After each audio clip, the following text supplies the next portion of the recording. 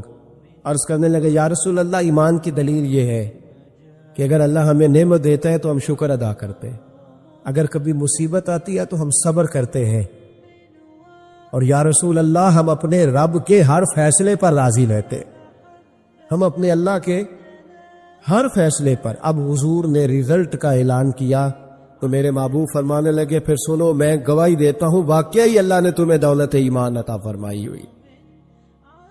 پھر واقعی اللہ نے تمہیں دولت ہے, اگر تم اپنے رب پر راضی ہو, اگر تم راضی ہو اس کام پر جس پہ اللہ نے تمہیں رکھا ہوا ہے, اگر تمہیں کسی کو دیکھ کر تکلیف نہیں ہوتی, اگر تم نہ حسد میں جلتے ہو, نہ بغض میں, نہ کینے میں, نہ تکبر میں, نہ احساس کمتری کا شکار ہوتے, اگر تم راضی رہتے ہو کہ میرے مالک نے بہترین زندگی مجھے دی, پھر اس کا مطلب یہ ہے کہ تم صاحب ایمان ہو.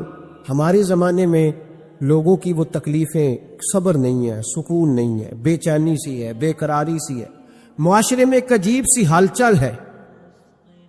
ہر آدمی سمجھتا ہے کہ وہ سامنے والا جو شخص ہے نا وہ بڑا سکھی ہے اور میں بڑی تکلیف میں ہوں. میں رات اپنے پیر بھائیوں کو سمجھا رہا تھا, میں کہہ رہا تھا یاد رکھنا اس آدمی کا عہدہ بڑا ہوتا ہے نا, اس کا زخم بھی بڑا گہرا ہوتا ہے, اس کا زخم بھی بڑا.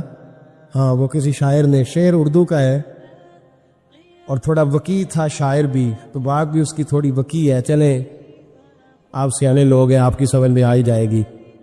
اس نے کہا تھا کہ ہجوم غم میں بھی توہین ضبط غم نہ ہوئی, ہجوم غم میں بھی توہین ضبط غم نہ ہوئی, ہم اس احتیاط سے روئے کہ آنکھ نم نہ ہوئی.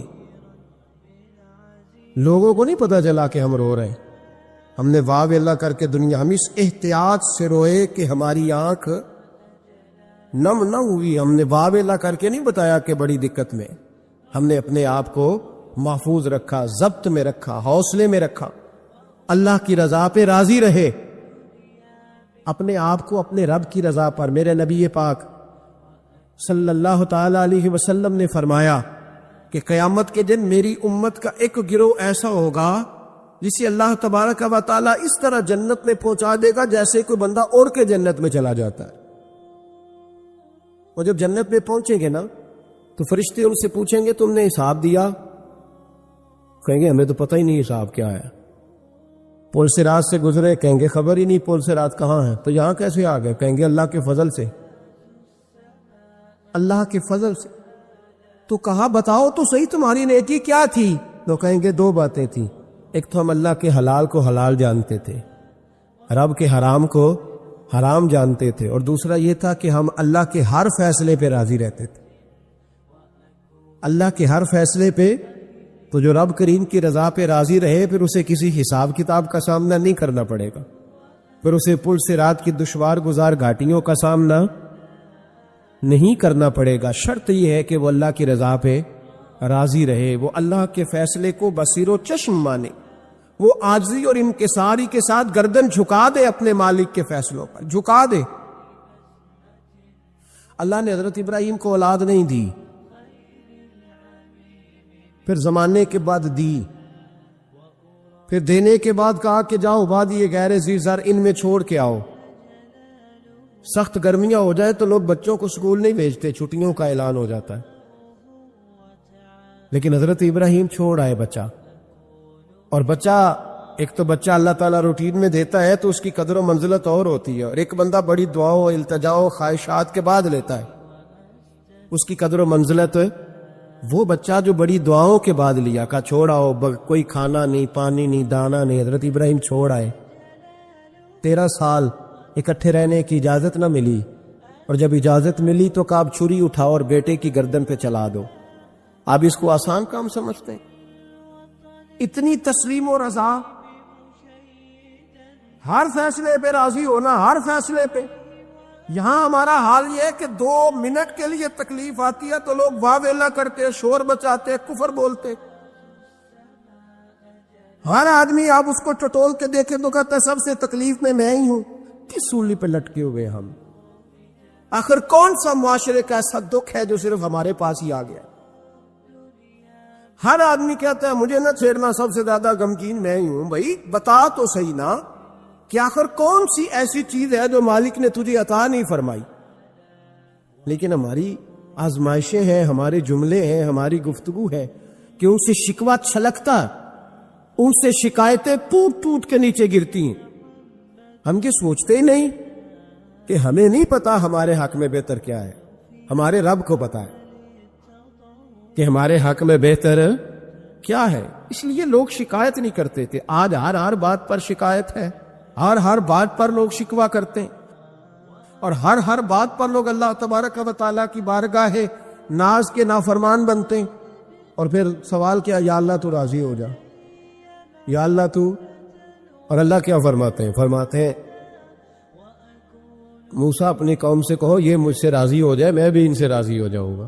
حضرت رابعہ بصری رحمت اللہ تعالی علیہ نا طبقہ صوفیاء میں ایک بڑی منفرد حیثیت رکھتی ہے، علیحدہ ایک مقام ہے، اور ان کی زندگی بتاتی ہے کہ اللہ کی معرفت اور رب تبارک و تعالیٰ کا قرب صرف مرد کے لیے خاص نہیں، اگر عورت بھی توجہ کرے تو اللہ اسے بھی خزانے کھول کے عطا فرماتا ہے، اسے بھی اللہ خزانے کھول۔ حضرت رابعہ بصری اکثر نہ اولیاء اللہ کی مجالس میں جا کے بیٹھتی تھی، بیٹھتی پردے کے اندر تھی لیکن بیٹھا کرتی تھی۔ جو لوگ اس رستے کے مسافر ہوتے ہیں وہ بات کو سمجھتے ہیں کہ یہ گہرا معاملہ ہوتا ہے، کسی جگہ سے کوئی ایسی چیز ملتی ہے جس کو فوری طور پر طبیعت اور نفس قبول نہیں کرتا، لیکن جو صوفیاء ہوتے ہیں نا، سالکین طریقت، معرفت کے رستے کے مسافر، وہ چونکہ مسافر ہوتے ہیں تو انہیں جو بندہ بھی منزل کا رستہ بتاتا ہے وہ اس کی بات غور سے سنتے ہیں، اعتراضات نہیں کرتے، شکوے نہیں کرتے، بن کے نہیں بیٹھ جاتے۔ ہمارے زمانے میں مسافر نہیں ہیں طریقت کے، ہمارے زمانے میں یہاں مرید کامل ہیں، یہاں پھر پیر ہیں جو مطلق العنان ہے، جن کے سامنے جو سوال ہی نہیں پیدا ہوتا کسی اور کی بھی سنے، ممکن نہیں۔ حضرت رابعہ بصری بیٹھی تھی، حضرت سفیان ثوری بہت بڑا نام ہے، یہ وہ شخصیت ہے کہ جب جایا کرتے تھے تو اولیاء اللہ کھڑے ہو کے ان کا استقبال کرتے۔ بغداد میں اتنا بڑا درجہ تھا ان کا۔ حضرت جعفر بن سلیمان بھی بیٹھے تھے، سفیان ثوری بھی بیٹھے تھے۔ تو حضرت سفیان ثوری دعا مانگنے لگے، جناب رابعہ بصری پردے کے اندر بیٹھی ہوئی تھی، دعا مانگنے لگے، اے اللہ مجھ سے راضی ہو جا، اے اللہ مجھ سے راضی ہو جا، اے اللہ مجھ سے۔ دیر تک دعا مانگتے رہے تو بی بی صاحبہ، مائی صاحبہ اندر سے بول پڑی ناراض ہو کے، کہنے لگی بس کر سفیان، کیا دعا مانگ رہا ہے تو، کب سے میں سن رہی ہوں، بس کر۔ کیا ہوا، تو کیوں ناراض ہوتی ہے؟ فرمانے لگی سفیان تو نے ایک بار بھی کہا، میں نے برداشت کیا، دوسری بار بھی کہا، بتائیے دعا ٹھیک ہے کہ نہیں ان کی؟ اے اللہ تو مجھ سے راضی ہو جا۔ اس دعا پہ ناراض ہوگی مائی صاحبہ، کہنے لگی تو نے ایک بار بھی مانگی تو میں چپ رہی، دوسری بار بھی مانگی تو اب تو چپ ہی نہیں کر رہا، بس کر۔ تو حضرت سفیان کہنے لگے چل میری اصلاح کر دے۔ تو مائی صاحبہ کہنے لگی تو یہ تو کہہ رہا ہے یا اللہ راضی ہو جا، یا اللہ راضی ہو جا، پہلے تو بتا تو اللہ سے راضی ہے؟ پہلے اپنے نفس پر نظر ڈالنا، تو راضی ہے؟ روز نہیں مانگتا کہ 2 کروڑ چاہیے، 6 کروڑ چاہیے انسان کا نفس، روز نہیں کہتا بڑی گاڑی چاہیے، روز نہیں کہتا میرے بھی ٹھاٹ باٹ ہو، میں بھی بڑی گاڑی میں کھڑے ہو کے لوگوں کو ہاتھ لہرا کے لیڈر بنوں، روز نہیں کہتا میرا بھی بڑا نام ہو۔ پہلے بتا نا تو راضی ہے؟ حضرت سفیان ثوری نے جب بات سنی تو جھگڑا نہیں کیا، بلکہ اللہ اکبر کہا اور چیخ مار کے رونے لگے، کہنے لگے رابعہ تو سچ کہتی ہے، ابھی تو میں اس منظر تک نہیں پہنچا کہ میں رب سے راضی ہو جاؤں تو میں اسے راضی کرنے چلا ہوں، تو سچ کہتی ہے۔ قریب ہی حضرت جعفر بن سلیمان بیٹھے تھے، وہ بی بی رابعہ کے پاس گئے، کہنے لگے مائی صاحبہ مجھے تو بتا دیں آخر بندہ اللہ سے راضی ہوتا کب ہے، یہ منزل شروع کب ہوتی ہے؟ تو آپ فرمانے لگے اس وقت کہ بندے کا جو حال نعمت ملنے پہ ہوتا ہے نا، جب وہی حال اس کا مصیبت آنے پہ ہو تو پھر سمجھو وہ اپنے رب سے راضی ہو گیا، پھر وہ اپنے رب سے، یہاں لوگ راضی نہیں ہیں، نہ شریعت کے حکم پر راضی ہیں معاذ اللہ، نہ دین کے آنے پر راضی ہیں۔ حضرت یوسف علیہ السلام کے بھائیوں نے کہا کہ سمجھ تو آ گئی ہے ہمیں کہ ہم نے زیادتی کی، ظلم کیا، اب کرنا کیا ہے؟ تو جناب یوسف کہنے لگے کچھ بھی نہیں کرنا، جاؤ تمہیں معاف کیا، معافی مل گئی۔ انہوں نے کہا کہ ہمیں تو معافی مل گئی، تو ابا جی تو رو رو کے ان کی بصارت کم ہو گئی آنکھوں کی۔ ماں بڑا پیار کرتی ہے، پر بیٹے سے جو باپ پیار کرتا ہے اس کا بھی اندازہ کوئی نہیں کر سکتا، کوئی نہیں کر سکتا۔ دیکھیں نا اللہ کے نبی حوصلے والے، صبر والے ہوتے ہیں، پر بیٹے کی جدائی بین اللہ کے نبی نے بھی اتنے آنسو بہائے، اتنے آنسو بہائے بیٹے کی جدائی میں کہ نظر آنا کم ہو گیا، بصارت۔ بیٹے کو ابا جب بھی فون کرتا ہے پردیس میں کہ تو آ جا چند گھڑیوں کے لیے، میرا پتہ کوئی نہیں، کہتا ابا جی بس ایک کاغذ رہ گیا میں آیا۔ اور جب ابا جی پردہ کر لیتے ہیں تو کہتے ہیں اس کو برف میں لگا دو، میں 3 دنوں کے بعد آ جاؤں گا۔ اب کیا فائدہ، اب تو رہ ادھر ہی، اب کوئی پڑھ دے گا جنازہ بھی، اب تو آ کے میں نے منہ دیکھنا ہے تو کیا ہوگا اس سے؟ اب تو نبی پاک کو حکم ہے جب کوئی انتقال کر جائے تو جلدی دفن کرو۔ اب تیری ماں نے ساری زندگی آنکھیں دروازے پہ لگی رہیں کہ اللہ کرے وہ آ جائے، اس وقت تو تجھے خیال نہیں آیا، تو تجھے کاغذوں سے پیار رہا، تو اب کس بات کا انتظار؟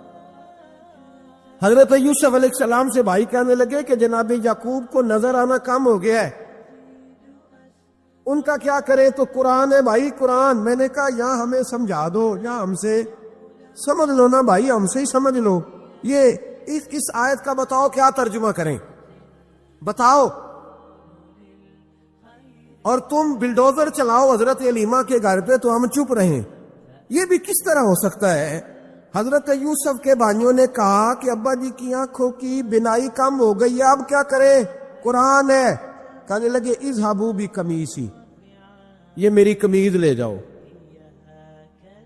حضرت یوسف کہتے ہیں یہ میرا کرتا لے جاؤ، میری قمیض لے جاؤ، ھذا فالقوہ علی وجہ ابی یاتی بصیرا، میرا کرتا لے جاؤ، میرے ابا کے چہرے پہ ڈال دینا، ان کی آنکھوں کو اللہ روشن فرما دے گا۔ اگر حضرت یوسف علیہ السلام کے وجود سے کرتا لگے تو آنکھیں روشن ہو جائیں، تھوڑی دیر کرتا ان کے وجود سے لگے تو آنکھیں روشن ہو جائیں۔